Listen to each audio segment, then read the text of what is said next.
This is Flipping the Script Podcast, the soon-to-be #1 leadership podcast for purpose-driven leaders and great guest experts who give us a unique insight into what leadership looks like behind the scenes. I'm Shalia Stafford, your host, and I'm committed to helping you lead your challenges using leadership strategies to gain new perspectives, fuel your growth, and transform the way you execute on your success. Welcome back, everyone. It's Shalia here. I am so excited.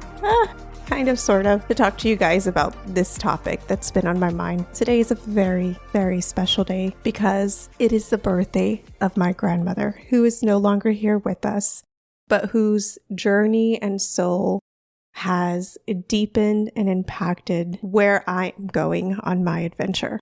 So I want to take a moment to say happy birthday, Wella. It's been a while since I've been able to say that out loud because the loss of her life was really impactful in a negative way in my journey, one that has taken me much time to heal and evolve from, and that is still a work in progress. But I don't want to talk about the dark side of that today. What I want to share with you guys is the lessons that I've learned through her passing about the fragility of life and how I've learned to navigate her loss with gratitude and growth. Look, I want to preface that everyone's healing journey is different and unique, and there is no right way. And for those of you who have lost someone in your life, you know the depths that your soul can take you on, and realizing the beauty of the light that everyone carries and how quickly it can come to an end. So today I want to share with you 4 things that I've learned through her passing and how they've impacted my journey today. For those of you who are not aware, my grandmother was like a second mother for me. She was responsible for taking care of me for a big part of my life. The other day, I felt her presence through pecans. Let me explain. I haven't bought pecans in a long time. We're not much of pecan eaters these days. Pecans, potato, however you like to call it. However, I found some in the pantry and we were creating a little snack board and I thought, why not? The second that I ate that pecan, I had this deep rush of some of the sweetest and deepest memories that I have growing up. A time and a place where I was outside playing and I felt safe. And there wasn't many times in my childhood where I felt that or could even do that, such as play. But it was a time in which I was growing up with my grandmother and I was living with her. And you see in her backyard, she had these huge pecan trees. And I mean, they would just cover the ground at times. I used to love going outside and quote unquote foraging for food. I can still remember how the sun felt as I played outside, how my mind could just lose itself in wonder and play, and the excitement that I felt when I would find pecans, which wasn't too hard to do, and crush 2 of them together in my palm and get to enjoy one. Also, the sadness that you feel when you realize the squirrels beat you to it and just dump the empty containers down. But nonetheless, the idea that your taste buds could have this extreme amount of memory and take you into a place that no longer exists because it is a memory of a memory that becomes a memory from years and years ago is so phenomenal and such a sweet gift. And as I sit here in the quote unquote future from that memory, it reminds me of this first lesson that I want to share with you today. It is the little things that count when we are on this adventure. You see, when we're reflecting on the memories that we've created, for me in my particular journey, there isn't any lavish vacations. There isn't a Disney World. There isn't these big restaurants. There isn't self-care in the form of when we used to go get massages or anything of that sort. It was little moments that were happening even through the most challenging times we were experiencing. You see, little did you know that in that house where I was experiencing that safety outside through the presence of what my grandmother brought, there is a nightmare happening. And time after time, the effects of that nightmare were growing. And somehow, in some way, through her smiles, through her laughs, she was able to bring me into the present and allow me to experience the gifts of life that would have me now wanting to recreate that healthy foundation for myself as an adult as I work on healing from the previous chapters of my life and also providing a better foundation for my children. Another example of this, another crazy example of being able to experience those little moments through the challenges was when we arrived at the farmer's market. For those of you who aren't aware, when we arrived to Georgia, we were homeless and we lived at the farmer's market where my grandparents sold produce. Over time, we were able to secure a home, and this was during that time. And so we had arrived to the produce area in the morning where they had their stall, and we sat up. And I remember arriving there. It was a cold morning. I used to hate it because I get cold in 90-degree weather. And it still wasn't as hot as I would like. But nonetheless, we get there and you can tell that there had been rummaging where we would normally set up and something felt off. And as we walked around, it wasn't long before we noticed that there was money scattered everywhere. And look, I'm talking about dollar bills on dollar bills and sometimes some $5 bills that were just scattered everywhere. The night before, my grandfather, who was drunk and had many deep issues, had trashed the place, and in doing so, somehow scattered some of his money everywhere. And my grandmother made it feel like it was a piñata that had just exploded, and we were the recipients of what would be a nice little lunch from the effects of what we had just found. And instead of her getting lost in what was happening, she found a way to bring her presence into the moment to help navigate it. And it's not easy to do that. And those aren't common scenarios of what most of us are experiencing. What it has taught me is that presence and what it looks like, it can happen even through the challenging moments that we are going through. Regardless of what our environment is, we can experience presence through the small things. Presence is our greatest asset. Regardless of our situation, we can make it count and we can capture the essence of the values that are most important to us. Because at the end of the day, there may come times where you're not able to practice self-care that makes way for presence in the way in which you think you have to in order to get there. Meaning you have everything you need right now to feel joy, fulfillment, and maybe perhaps happiness. Look, happiness is not the goal. It's a short feeling. And it comes from a combination of living in alignment with your values and multiple experiences that happen over time. But being able to call ourselves into presence is something that we have to be able to practice even when we are going through challenging moments. And I say this because this has been a work in progress for me. And it's easy because of the dynamics of my story for me to think when I am in my unconscious autopilot state of mind that the only way I can be present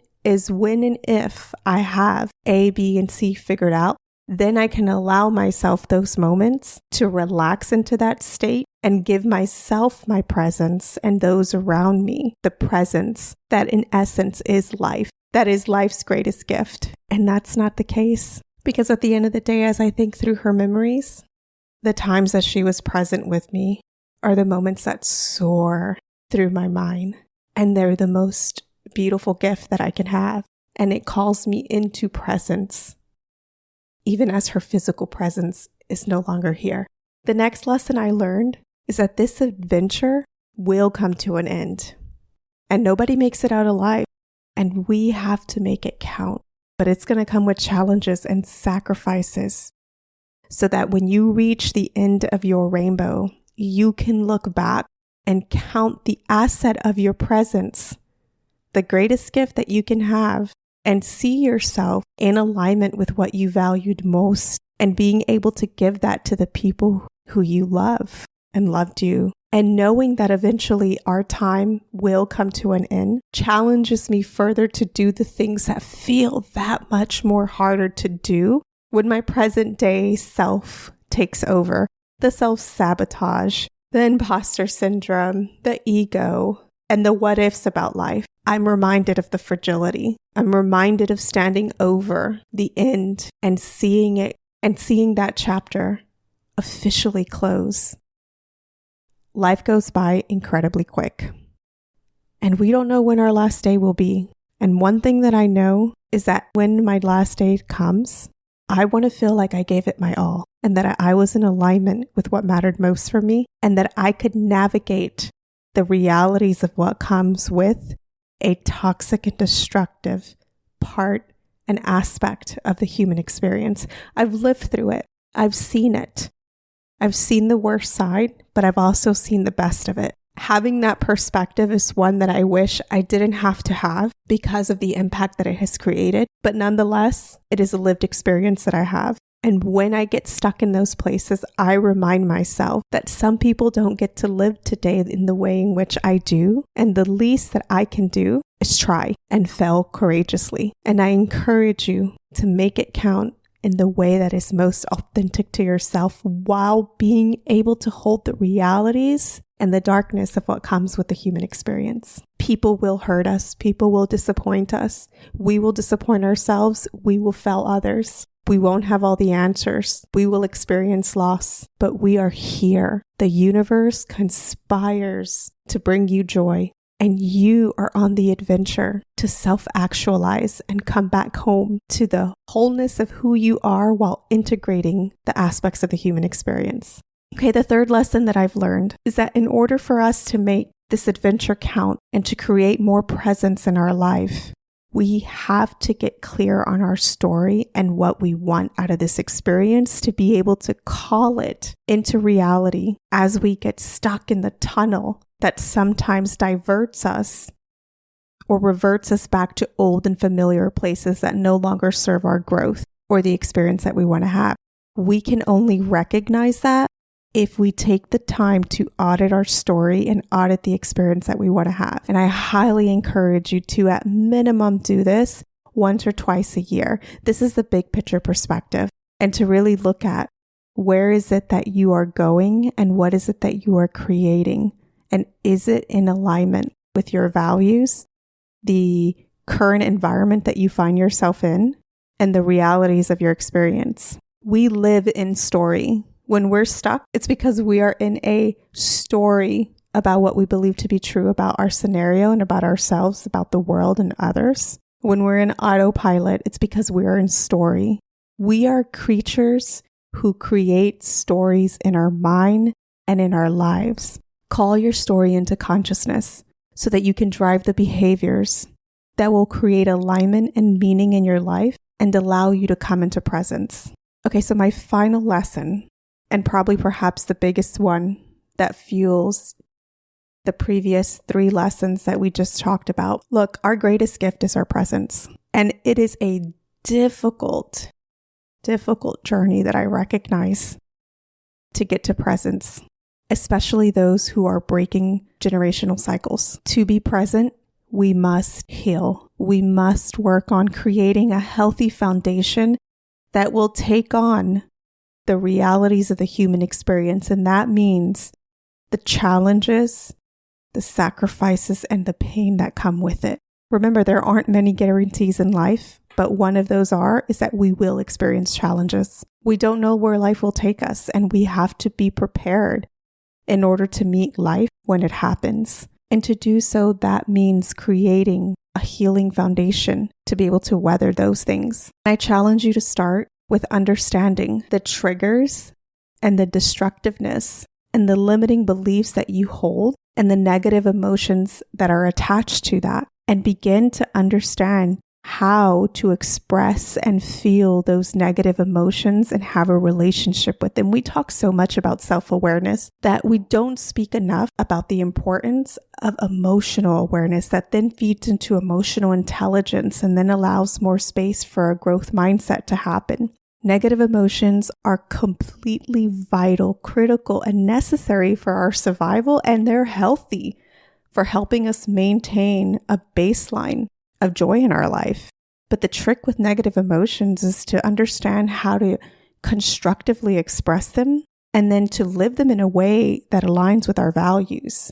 Once we can begin to clear away with the stories that weigh us down, we can begin to allow our stories to give flight to the vision that we have, to the experiences that give life to our story, and begin to consciously create our story in alignment with our values and through the complexities of creating conscious success. Living consciously as an imperfect human being and choosing to live life in a way that allows me to be in the wholeness of who I am while integrating life's experiences into that is a way in which I honor those who have come before me and who have suffered in ways that I can't possibly imagine. And because of that, one of my biggest fears is to reach the end of my rainbow and to look back and realize that I didn't take the chances in life to do the things that I felt brought my story to life and that gave me the experiences that I wanted because I was stuck in a place of fear or doubt because of a story that no longer exists. It's not true, but it holds space in my being, and it stopped me from doing the very thing that I chose to rebel against a long time ago. To not suppress the pain of what our story would create and choose to live as courageously as I possibly could.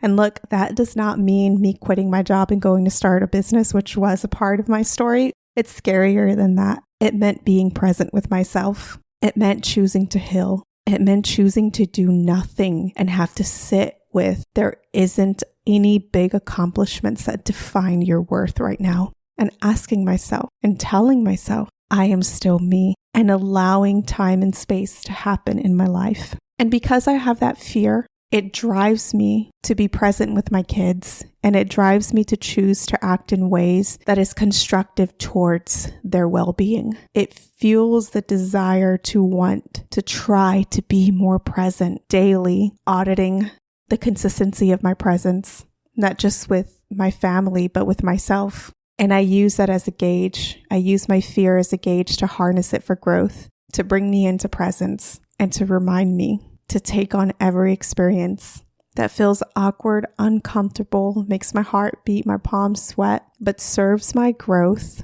brings me into presence, challenges the alignment of my comfort zone to who I am, and allows me to make my 80-year-old self proud. Life is a beautiful experience that comes with many ups and downs, twists and turns, joy and sorrow. All that we have is today in the present. I challenge you to align with your soul's deepest desire, and in the face of every awkward and uncomfortable moment, go into it, feel it, experience it, what it is to live and to be in presence. And remember, the universe conspires to bring you joy. To our listeners, the ball is in your court. I challenge you to live in alignment with your most authentic self and consciously create your story. Continue to have the difficult conversations that go beyond the surface level. You are listening to Flipping the Script, Leadership Beyond the Title. We'll see you on our next episode. If you found even the smallest nugget of wisdom in this episode, share it with a friend and your friend will thank you. Let's continue the conversation with like-minded leaders and join us on Facebook at Go Flip the Script. Until next time, I challenge you to incorporate what you learned today to evolve your leadership impact.